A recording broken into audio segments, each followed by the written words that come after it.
അഞ്ചാമത്തെ ഗിയർ ഇട്ടു. 500 രൂപ ഡീസൽ അടിച്ചു കഴിഞ്ഞാൽ ഞാൻ ഒരാഴ്ച 2 ആഴ്ചയൊക്കെ കൂടും. 2 മന്ത്രിമാർ ഉപയോഗിച്ച കാറാ. എവിടെങ്കിലും കണ്ടിട്ടുണ്ടോ ഇങ്ങനെ ഒരു മാരുതി 800 ഡീസൽ? ഏത് മലയിലും പോകും. നല്ല പിക്കപ്പാണ്. ഇതെന്ന് പറഞ്ഞാൽ ഡയാഡ്സു എന്ന് പറഞ്ഞ ഒരു എഞ്ചിനാണ്. എന്ന് വെച്ചാൽ കേരളത്തിൽ ഇതുപോലൊരു വണ്ടി കാണത്തില്ല ഡീസൽ. ഇത് ഡീസൽ വണ്ടിയാണെന്ന് അറിയാൻ വേണ്ടി ഇവിടെ എഴുതി വെച്ചിട്ടുണ്ട്. ഇത് പെട്രോൾ പമ്പിലൊക്കെ പോകുമ്പോൾ നമുക്ക് ഒരു പ്രശ്നം ഉണ്ടായിരിക്കാൻ വേണ്ടിയാണ് ഇങ്ങനെ ചെയ്തിരിക്കുന്നത്. അതുകൂടാതെ എഞ്ചിനും കാണിച്ചു തരാം. സാധാരണ മാരുതിയുടെ എഞ്ചിൻ നിങ്ങൾക്ക് അറിയാമല്ലോ. ഇതെന്ന് പറഞ്ഞാൽ ഡയാഡ്സു എന്ന് പറഞ്ഞ ഒരു എഞ്ചിനാണ് ഇതിൽ കയറ്റിയിരിക്കുന്നത്. 1000 cc ഡയാഡ്സ്. ബാലകൃഷ്ണനുള്ള സാറാണ് ഇത് ഈ പുതിയ വണ്ടി എടുക്കുന്നതും ഓർഡർ ചെയ്തതും അങ്ങനെ ഈ ഒരു ഫാൻസി നമ്പർ കിട്ടുന്നതും. ഡീസൽ എഞ്ചിൻ ആക്കുന്നതും സാർ തന്നെ. അപ്പൊ 2 മന്ത്രിമാർ ഉപയോഗിച്ച കാറായത്? 2 മന്ത്രിമാർ ഉപയോഗിച്ച കാറാ. മുൻമന്ത്രി ആർ ബാലകൃഷ്ണപിള്ളയാണ് ഇതിന്റെ ഫസ്റ്റ് ഓണർ. പിന്നെ എന്തായാലും അദ്ദേഹത്തിന്റെ മകനായിരിക്കും ഇത് കൂടുതൽ ഉപയോഗിച്ചിട്ടുള്ളത്. സ്നേഹം എന്ന് വെച്ച് കഴിഞ്ഞാൽ ഒരു വെറൈറ്റി വണ്ടിയല്ലേ. അതായത് ഡീസലാണ്, പിന്നെ ഒരു ഫാൻസി നമ്പറാണ്, പിന്നെ അറിയപ്പെടുന്ന ഒരു വ്യക്തിയുടെ വണ്ടിയാണ്. എനിക്ക് കിട്ടിയതെന്ന് വെച്ച് കഴിഞ്ഞാൽ എൻ്റെ ഒരു കുടുംബ സുഹൃത്ത് മാവലിക്കരയുള്ള രച്ചാൻ്റെ നിന്ന് ഞാൻ വാങ്ങിച്ചാണ്. അന്ന് മുതൽ കൊണ്ട് നടക്കുക. പക്ഷെ ആൾക്കാർ ചോദിക്കുന്നുണ്ട്, നമ്മൾ കൊടുക്കാൻ താല്പര്യമില്ല. ഇല്ല, നല്ല വില തന്നാലും കൊടുക്കില്ല. എന്ന് വെച്ചാൽ കേരളത്തിൽ ഇതുപോലൊരു വണ്ടി കാണത്തില്ല ഡീസൽ. ഇപ്പം നമുക്ക് ഇതുപോലൊരു മാരുതി എടുത്തോ അല്ലെ വേറൊരു വണ്ടി എടുത്തോ ആൾട്ടർ ചെയ്യാൻ നമുക്ക് പറ്റത്തില്ലല്ലോ. അപ്പം നമ്മുടെ കയ്യിൽ നിന്ന് പോയി കഴിഞ്ഞാൽ പോയില്ലേ. പിന്നെ മൈലേജ് എന്ന് പറഞ്ഞാൽ 1 ലിറ്റർ ഡീസലിന് 30 മൈലേജ് കിട്ടും. 30 മൈൽ. ഒരു 500 രൂപ ഡീസൽ അടിച്ചു കഴിഞ്ഞാൽ ഞാൻ ഒരാഴ്ച 2 ആഴ്ചയൊക്കെ ഈ ലോക്കൽ ഓടും.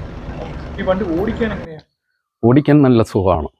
പ്രത്യേകിച്ച് ഇതിൻ്റെ എൻജിന് നല്ല വെയിറ്റാണ്. അതുകൊണ്ട് നല്ല സ്മൂത്തായിട്ട് പോകും. പിന്നുള്ള ഒരു പ്രത്യേകത എന്ന് വെച്ചാൽ 5 സ്പീഡാണ്. 5ഉം റിവേഴ്സുമാണ് ഇതിനുള്ളത്. ഏത് മലയിലും പോകും. നല്ല പിക്കപ്പാണ്. ഇപ്പം 4ാമത്തെ ഗിയറിലാണ് ഓടുന്നത്. 5th ഗിയർ വരെ ഉണ്ടല്ലേ? 5th ഗിയർ ഉണ്ട്. 5th ഗിയർ ഇട്ട് കാണിക്കാം. ഇപ്പം എന്തെങ്കിലും സൗണ്ട് വ്യത്യാസമോ ഡീസലിൻ്റെ ആയിട്ടുള്ള എന്തെങ്കിലും അറിയാനുണ്ടോ? നല്ല സ്മൂത്ത് ആയിട്ടുണ്ട്. 5ാമത്തെ ഗിയർ ഇട്ടു.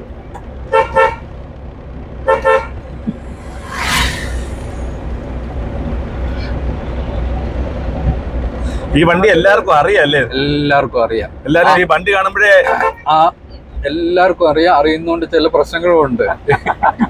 പെട്രോൾ പമ്പിൽ ചെല്ലുമ്പോഴുള്ള പ്രശ്നം എന്ന് വെച്ച് കഴിഞ്ഞാൽ പെട്ടെന്ന് അവര് കൺഫേം ചെയ്യാതെ ഡീസൽ അടിച്ച് തരത്തില്ല. ഈ അടുത്ത സമയത്ത് ഞാൻ തിരുവല്ല ബിലിവേഴ്സ് ഹോസ്പിറ്റൽ വരെ പോകുന്ന സമയത്ത് മുളക്കഴ പമ്പിൽ കയറി ഡീസൽ അടിക്കാൻ കയറി. അപ്പം അവരും ആദ്യമായിട്ടാണ് ഇത് കാണുന്നേ, ഡീസൽ വണ്ടി. അപ്പം കുറേ ഒന്ന് തത്രിച്ച് നിന്നു. ഞാൻ പറഞ്ഞു കുഴപ്പമില്ല, ധൈര്യമായിട്ട് ഡീസൽ അടിച്ചോളാൻ പറഞ്ഞു. കാരണം നിങ്ങൾക്കാണെങ്കിലും അറിയാം, ഇപ്പം എവിടെയെങ്കിലും കണ്ടിട്ടുണ്ടോ ഇങ്ങനൊരു മാരുതി 800 ഡീസൽ? നിങ്ങൾ തന്നെ നോക്കിക്കോ, ഇത്രയും കുഴിയുള്ള റോഡായിട്ടും എന്തെങ്കിലും ഒരു വ്യത്യാസമുണ്ടോ? ഒന്നുമില്ല. അത് മെയിൻ റോഡിൽ കയറുമ്പം പിന്നെ വളരെ നോർമലായിരിക്കും. മാരുതി 800 പുറമേ ഉള്ള കാഴ്ചയേ ഉള്ളൂ. പക്ഷേ വേറെ എഞ്ചിനാണ്, ഡയാഡ്സു 1000 cc. എൻ്റെ കൂടെ യാത്ര ചെയ്തപ്പോൾ നിങ്ങൾക്ക് മനസ്സിലായല്ലോ ഈ വണ്ടിയിലെ സുഖം എന്തുവാണെന്നുള്ളത്. നല്ല യാത്രാ സുഖമാണ്. പിന്നുള്ള പ്രത്യേകത എന്ന് വെച്ച് കഴിഞ്ഞാൽ ഞാൻ കൊടുക്കാതിരിക്കുന്നത്, ഒരു ബൈക്ക് എടുത്തു കഴിഞ്ഞാൽ നമുക്ക് ഇതിൽ കൂടുതൽ പെട്രോൾ ചിലവാകും. ഇത് ഹെൽമെറ്റ് വയ്ക്കണ്ട, പിന്നെ ഒരു 4 പേർക്ക് യാത്ര ചെയ്യാൻ പറ്റും. പിന്നെ യാത്രാസുഖം എന്ന് വെച്ച് കഴിഞ്ഞാൽ ഇതിൻ്റെ വണ്ടിയുടെ എൻജിൻ്റെ ആ വെയിറ്റ് കൊണ്ടാണ് നല്ല സ്മൂത്തായിട്ട് പോകുന്നത്. പിന്നെ 5 സ്പീഡാണ്, 5+1. ഇതൊക്കെയാണ് ഇതിൻ്റെ പ്രത്യേകത. അതുകൊണ്ട് ഇത് കൊടുക്കാനെന്ന് ആരും വിചാരിക്കണ്ട, ഞാൻ കൊടുക്കില്ല.